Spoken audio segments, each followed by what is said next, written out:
Oke, oke, kita mulai kuliah ya. Bentar, rekaman dimulai dulu. Bentar. Oke, selamat malam. Assalamualaikum warahmatullahi wabarakatuh. Kalau ada pertanyaan silahkan tulis di chat dulu. Materinya udah habis sih sebenarnya. Oke,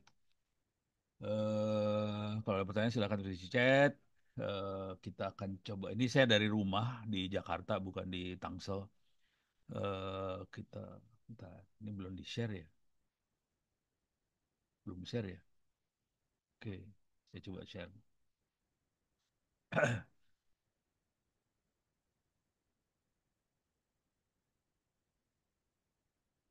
Oke. Ini tadi sore saya ngasih kuliah tentang kebetulan kan ini Pusat Data Nasional lagi tewas nih kena ransomware. Jadi tadi oke mau tanya tentang jurnal. Oke silakan. Pertanyaannya apa?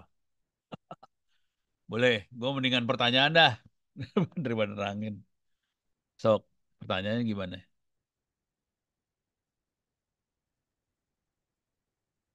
Apakah isi jurnal harus sebuah penemuan baru? Jawab singkatnya, ya, harus penemuan baru. Pertanyaannya, yang namanya penemuan itu seperti apa? Gitu kan ya. Oke. eh Kalau jawabnya kira-kira gini cara berpikirnya. Kalau sesuatu yang baru tidak belum ada sebelumnya, nggak harus seperti itu. Jadi penemuan baru bisa aja modifikasi dari penemuan yang lama. Itu juga perubahan penemuan. Jadi intinya itu aja sih. Jadi kalau misal, oke, saya kasih contoh yang blow-on-blow-onan aja ya. Eh, Ini ada yang lagi wawancara ke saya buat nyusun naskah tesis, skripsi segala macam juga sih. Jadi objeknya adalah Ono. Jadi kira-kira gini, yang namanya penemuan itu kira-kira gini ya. Misal, paling gampang gini lah. Ini ada ransomware atau eh, ini yang pusat data nasional lagi tewas hari ini karena diserang ransomware. Oke, ransomware itu seperti apa? Ini contohnya. Saya bisa bisa saya downloadin ya. Bukan downloadin sih. Kita bisa masuk ke GitHub. GitHub. Wait, sorry salah. GitHub. Oke. Di sini kita bisa lihat ransomware. Ransomware. Oke. Ini dia ransomware. Yang paling banyak di-download adalah yang ini. Oke. Proof of concept Windows Crypto Ransomware akademik bisa kita download nih. Source code-nya ada nih. Source code-nya ada ya. Nah, coba kalau kita lihat ini crypto FS itu crypto file system ya. Eh, Coba lihat ini lah, nggak apa lah crypto file systemnya ya. Oh dia makanya pakai Go language. Oke. Ini source code yang dia bikin. Oke, ini source code yang dia bikin. Dia melakukan enkripsi segala macam. Eh, Coba. Nah, di sini dia. Di sini ya, nih ya. New Chipper byte key. Oke, di sini dia nentuin key-nya. Oke. Jadi source code-nya sama, bisa aja sama, cuman sekarang nih kalau udah ngeliat kayak gini nih, ini urusannya yang ininya nih, mainan di sini nih. Create source 28 bit chipper block for IS 256. Jadi di encrypt-nya pakai pakai algoritma seperti ini. Panjang chippernya adalah source 8 bit.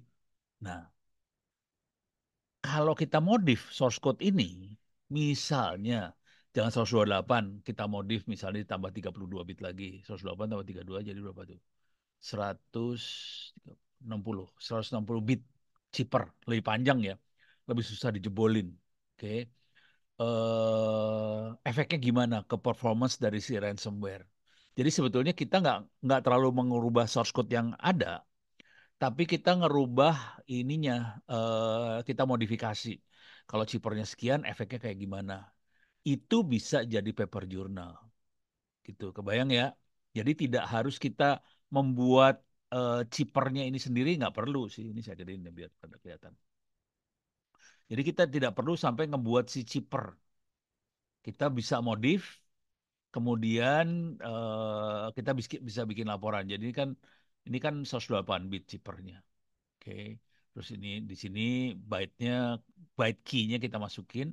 Cuman di new chipper ini kita modifikasi di source code-nya supaya dia bisa 120, 160 bit gitu misalnya. Ya udah, nanti kita bikin laporan performanya seperti apa gitu ya.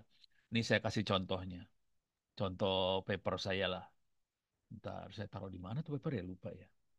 Telkomnika. Ono kalau nggak salah. Coba.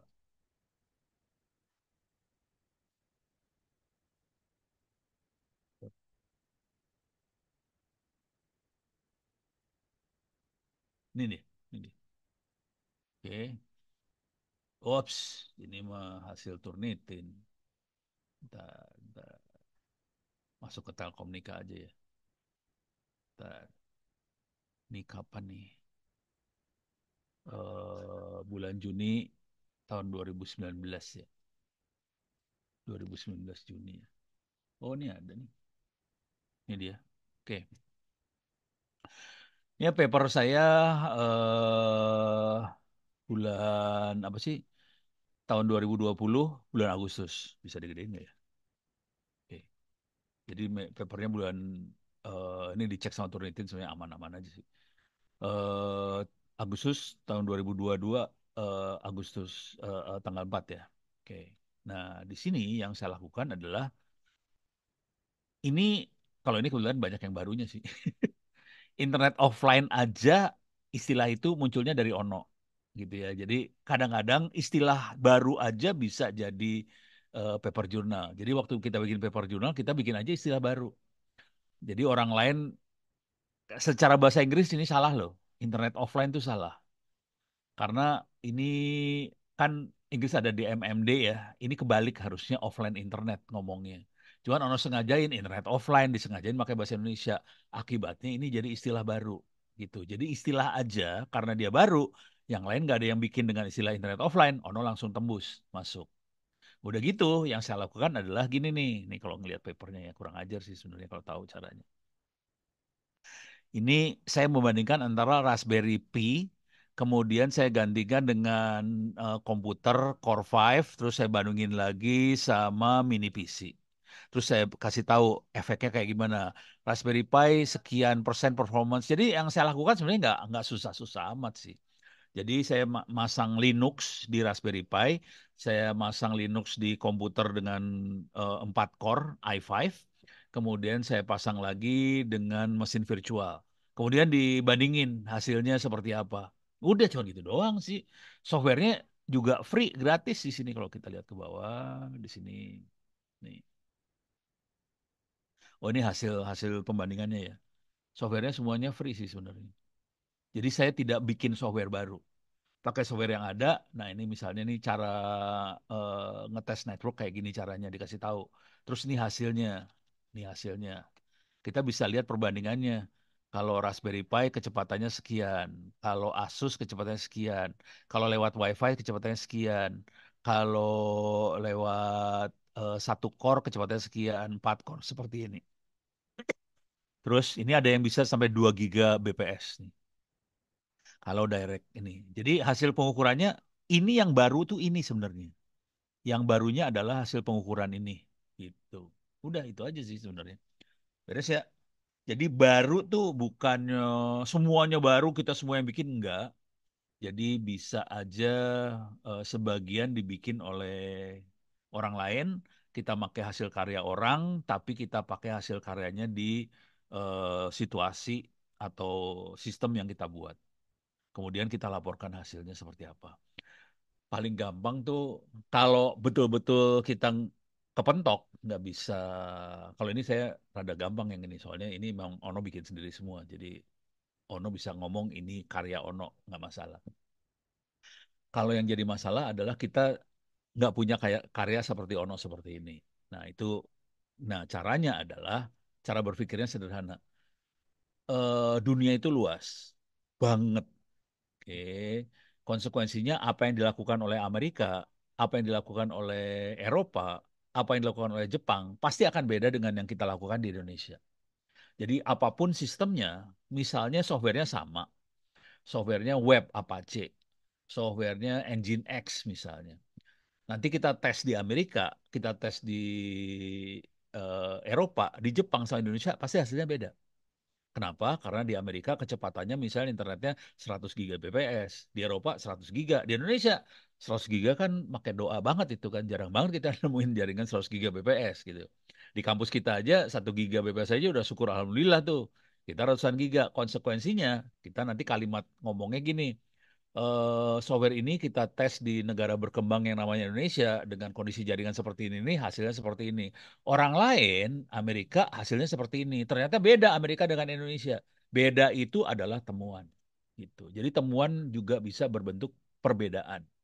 Amerika hasil seperti ini, Indonesia hasil seperti ini, itu beda. Itu temuannya, kira-kira gitu. Beres ya?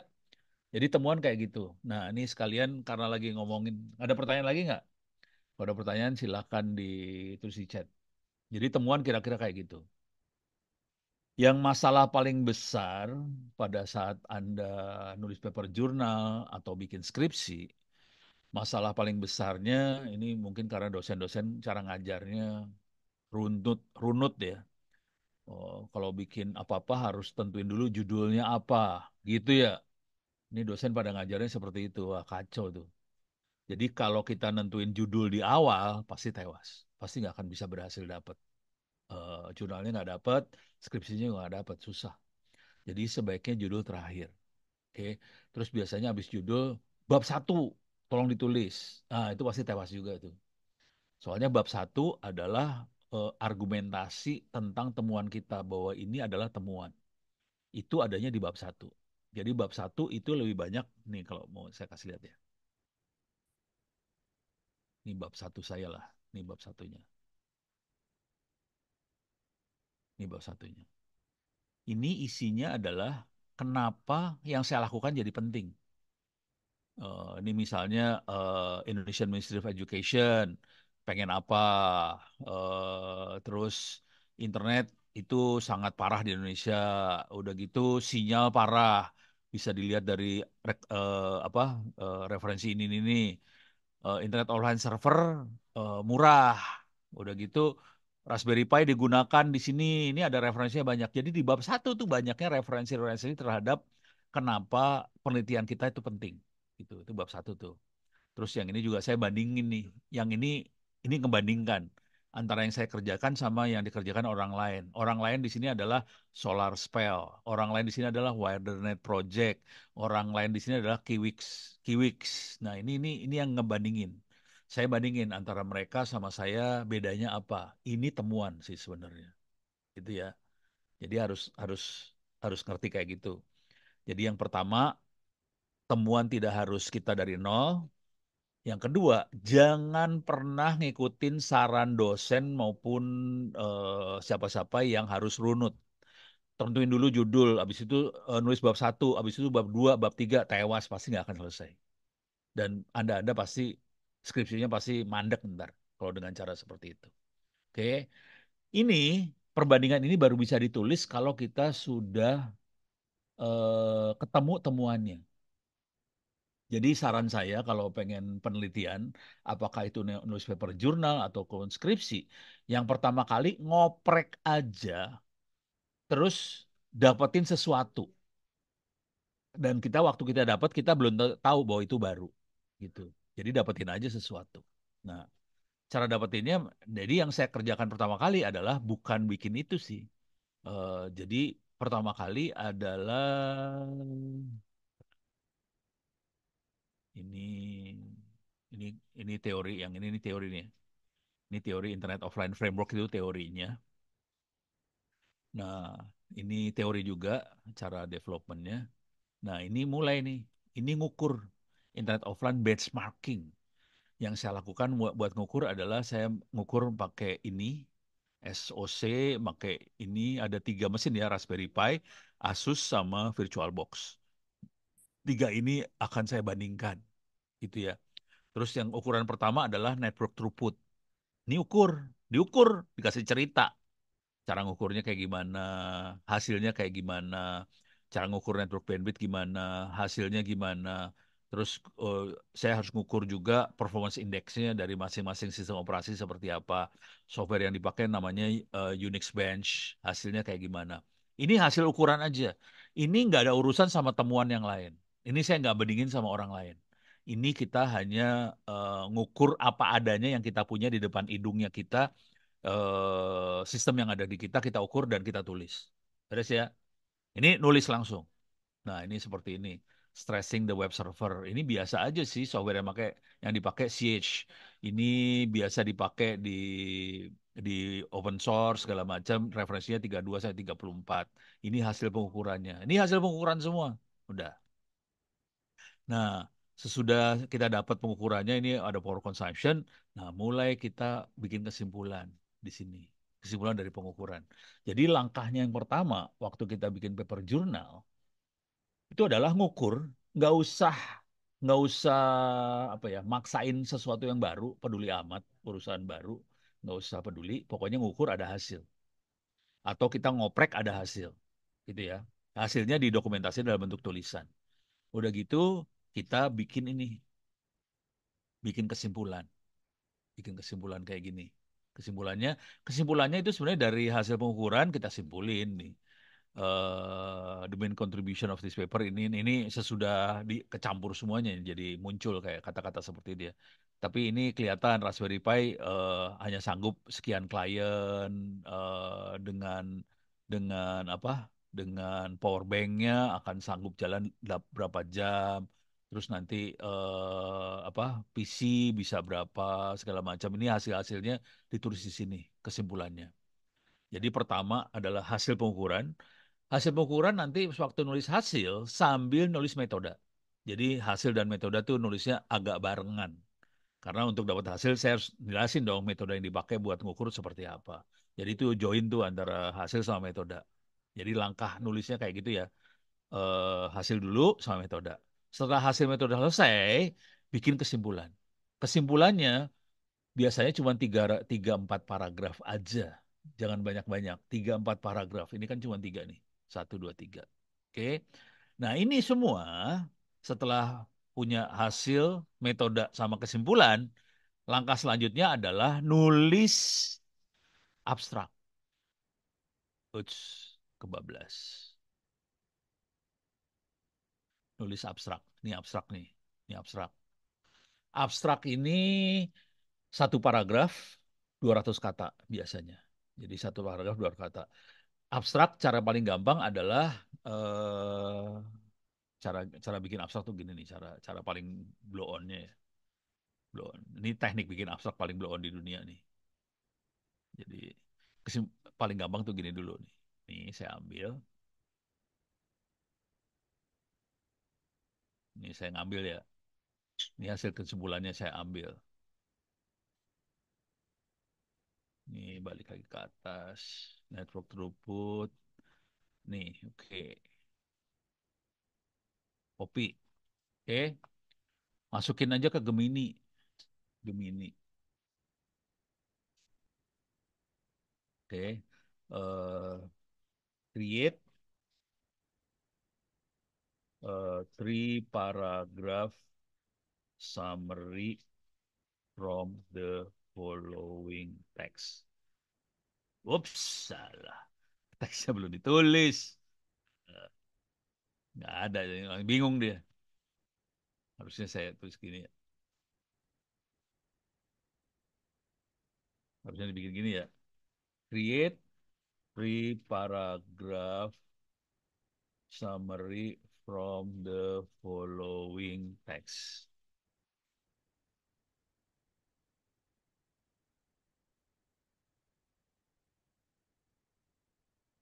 Oke, gini ya. Oke, udah. Masukin pasta di sini. Nih. Jadi teksnya panjang.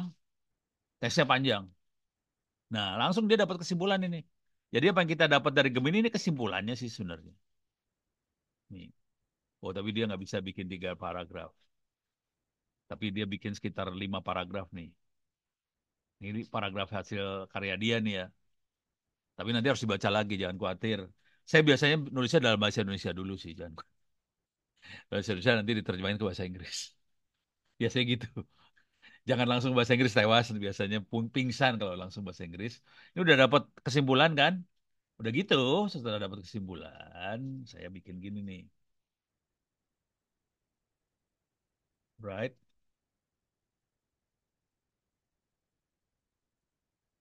right. Satu paragraf 200 words from the following text. Gitu. Jadi kesimpulannya kita bisa bikin jadi abstrak. Right, satu paragraf abstrak gitu ya. Tambahin lah abstrak. Oke, deh. Masuk ke Gemini lagi, bisa nggak masalah. Nih, nah langsung dapat abstraknya nih. Ini abstraknya, gitu ya. Kalau kita baca abstrak, kita harus bisa identifikasi mana yang namanya temuan. Di abstrak harus kelihatan yang namanya temuan. Biasanya si editor jurnal akan minta. Jurnal ini hanya akan menerima kalau Anda bisa membuktikan ada 3 temuan misalnya. Nih, contoh temuannya. Ini adalah studi yang kita lakukan. Nah, ini eh ini temuannya nih. Jadi kita ini studi, oke, terus kita melakukan benchmarking. Nih, jadi ini metode lah kira-kira ya. Ini studi, yang ini metode. Nih, ini temuannya, nih ya, ini temuannya. Last, low power consumption, lasting over 6 hour on power bank, using less energy than power charger, eh better suited for small school, limited access. Ini temuan-temuan semua nih. Jadi di kalimat yang setengah setengah dari abstrak ini temuan semua. Cuman ini kurang kurang panjang. Saya tambah-tambahin lagi ntar kata-katanya biar lebih serem temuannya. Kira-kira kayak gitu. Nah, setelah ini dapat, nanti bagian intronya kita bandingkan sama yang kerjaan orang lain. Orang lain kerjanya gimana sih? Saya ngerjainnya kayak gimana. Nah, situ nyarinya make Google Scholar dan teman-temannya. Gitu kira-kiranya. Google Scholar juga kita nggak perlu baca seluruh jurnal sih. Biasanya cuma baca abstraknya aja. Terus dari abstraknya kita ngira-ngira, ini beda nggak sih sama yang kita kerjain? Kira-kira gitu. Beres ya. Jadi mudah-mudahan bisa kebayang nih. Ini jujur kenapa saya ngomong serius soalnya ini ada siapa? Doni sama siapa ya kemarin? Yang jadi Kaprodi ngirim ke saya 2 anak nih, Doni sama siapa Ata siapa, buat dievaluasi skripsi tapi bukan jurnal dia, skripsi. Kalau saya ngelihat tulisan skripsinya, saya bilangnya gini, parah. Parahnya kenapa? Karena ngikutin pola pikir dosen yang lain. Ya dosen-dosen selalu kalau ngarahin tolong tentukan judulnya. Udah gitu setelah judul tulis bab 1, habis bab 1 tulis bab 2, habis bab 2 tulis bab 3. Wah kacau semua urusannya. Saya cuma nanya gini aja ke si Doni sama itu. Saya nanya, pertanyaan simpel aja di saya sih. Saya nggak mau baca tulisan kalian. Saya pengen kalian nulis 3 kalimat. Kalimatnya isi masing-masing kalimat adalah kamu nemuin apa aja. 3 kalimat artinya 3 temuan. Tulis 3 temuan apa saja yang sudah ditemukan. Dalam satu temuan 1 kalimat. Nggak sanggup nulis 3 kalimat itu nggak ada yang bisa. Jadi itu masalah besarnya sih. Jadi jadi Anda kebanyakan mahasiswa adalah eh, nggak nggak punya temuan, terus nulis judul, nulis bab 1 dan seterusnya. Kacau jadinya. Gitu. Nah ini kalau udah punya temuan, udah bisa nulis summary, udah bisa nulis abstrak. Kalau mau dapetin judul mah gampang. Nih gini nih, cara dapetin judul. Nih ya, ambil abstraknya misalnya. Bisa abstrak sama ini bisa ya. Ini kan abstrak sama ini, abstrak sama apa sih namanya? Summary nih ya. Sama nih ya. Nih saya selesai nih, ntar saya baca.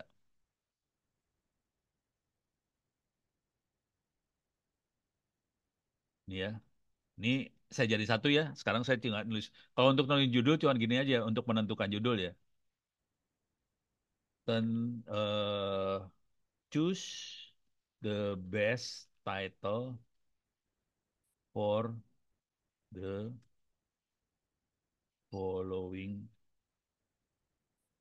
text. Jadi judulnya kita bisa belakangan setelah ada abstrak sama summary. Ya udah tinggal kasih aja. Tentuin judul yang bagus. Udah jadi bagus judulnya nih. Nih, jadi langsung. To best title. Langsung dia kasih tahu. Nih, sama ini. Beres. Tinggal pilih aja. Oke, sekarang saya pengen lihat. Oke, ini panjang tulisannya keren.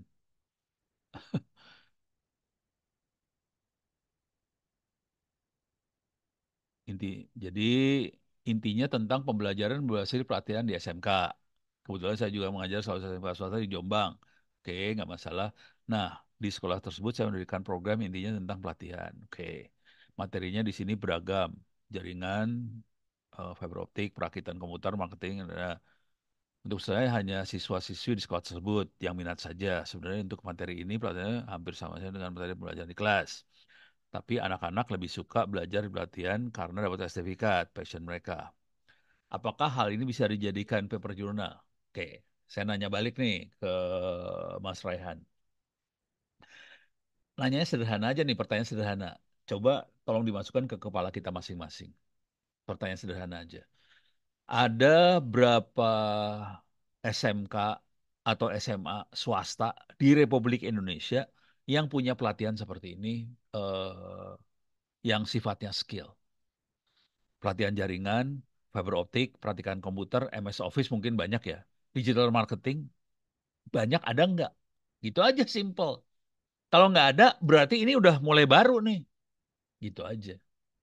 Nah kalau udah baru, sekarang kalau cuman kita punya pelatihan yang lain nggak punya, berarti itu baru. Iya, baru. Cuman sekarang adalah gini, waktu kita melakukan pelatihan, kan kita bisa ngelihat polanya si siswa, caranya dia berinteraksi dengan materi kan.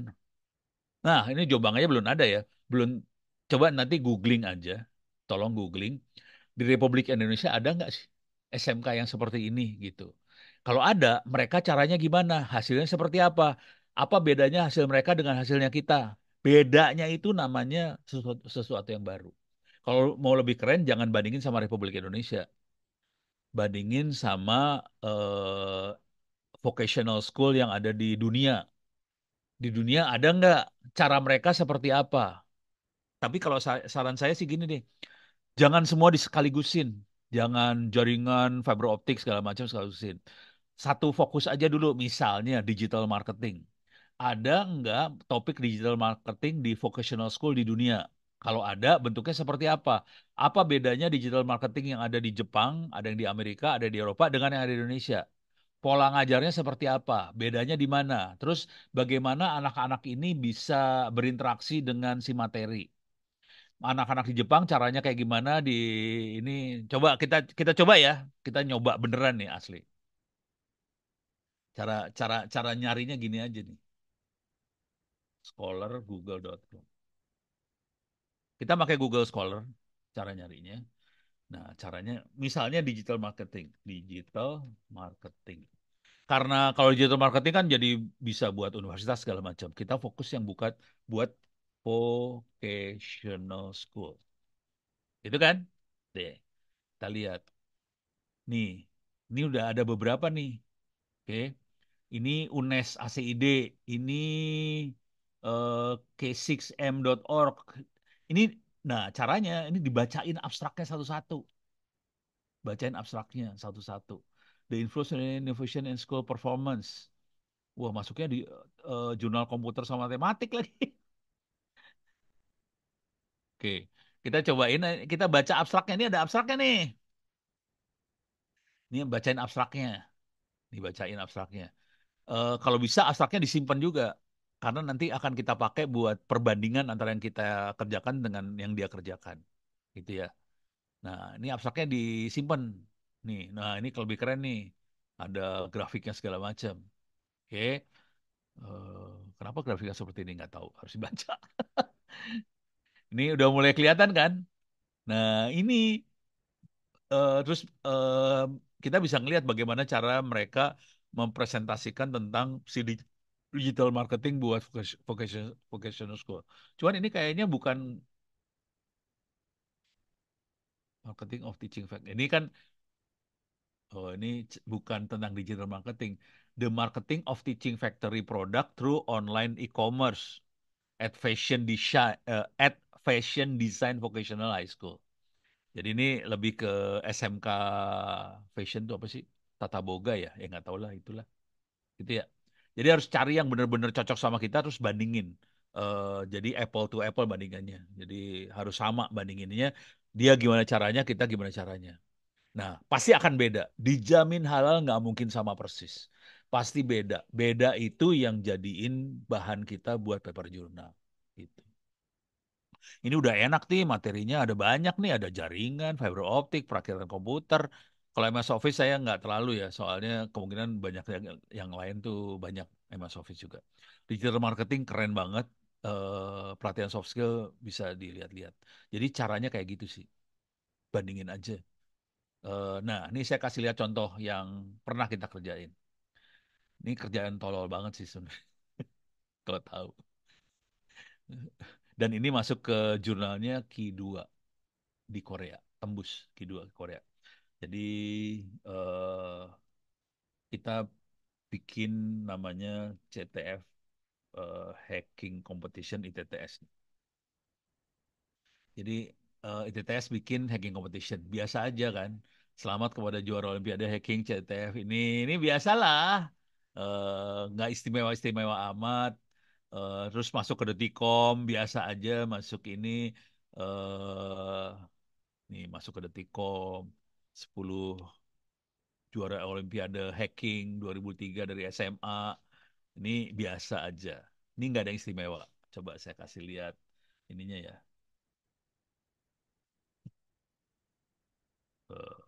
Cancel. Ini hari ini kita ngomongin soal ini aja ya. Soal cara bikin paper jurnal aja ya. Kagok. Lebih enak ngomong ginian sih. Soalnya udah pasti bermanfaat. Saya akan masuk ke dokumen. Mana dokumen?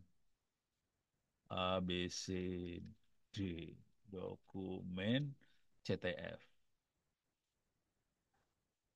A, B, C. Ini dia. CTF. Oke. Jadi saya bikin ini press release. Ini press release-nya. Tanggal 10 Mei 2003 malam di Pemkot Tangsel serahkan hadiah biasa aja. Sejak bulan Desember sampai April ETTS bikin ini didukung oleh siapa aja biasa aja nggak ada yang istimewa lah biasa aja itu ya. Tidak banyak pertandingan CTF tingkat SMA beberapa yang diantara dari BINUS segala macam jadi saya kasih tahu ini bukan pertama kali loh cuman yang keren adalah mereka semua BINUS udah gitu Diknas tidak pernah nulis hasilnya di jurnal. Jadi karena Ono yang nulis, Ono jadi pertama nulis. Ini sih sebenarnya kuncinya. Jadi yang lain juga bikin CTF pertandingan hacking, cuman mereka nggak analisa dan dia dimasukin ke jurnal. Ono kurang ajar, dianalisa, masukin ke jurnal. Oke, ini coba saya. Pengennya fokus satu bidang, tapi belum sebelum saya mendirikan.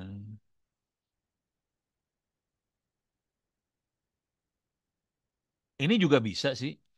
Jadi misalnya teknik buat nganalisa passion seorang anak itu juga bisa masuk ke jurnal.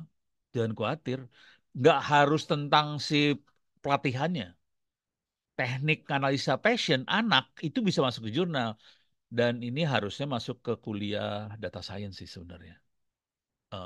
Saya passionnya di situ sih sebenarnya. Nganalisa. Nah ini kira-kira kayak kayak yang pertandingan CTF ini kita bisa ngelihat passion orang sih akhirnya. Dan jadi cara cara cara berpikirnya kira-kira gini. Kalau seorang anak yang nilai matematiknya tinggi, nilai apa? Matematik tinggi, fisika tinggi, kira-kira dia cocok nggak untuk masuk jurusan tata boga? Kira-kira kayak gitu kan? Ini ekstrim-ekstriman aja ya. Jadi kalau kita udah punya data banyak, kita jadi bisa nganalisanya lebih enak gitu. Dari data banyak udah gitu kita bisa nganalisa. eh, jadi untuk bisa analisa seperti ini kita harus punya data banyak sih gitu. Nah ini kebetulan saya datanya ini contoh ya, contoh contoh. Ini kan saya ngelihat kalau ini bukan passion, ini lebih saya lihat sebaran anak-anak yang hacker di Indonesia, kira-kira kayak gitu.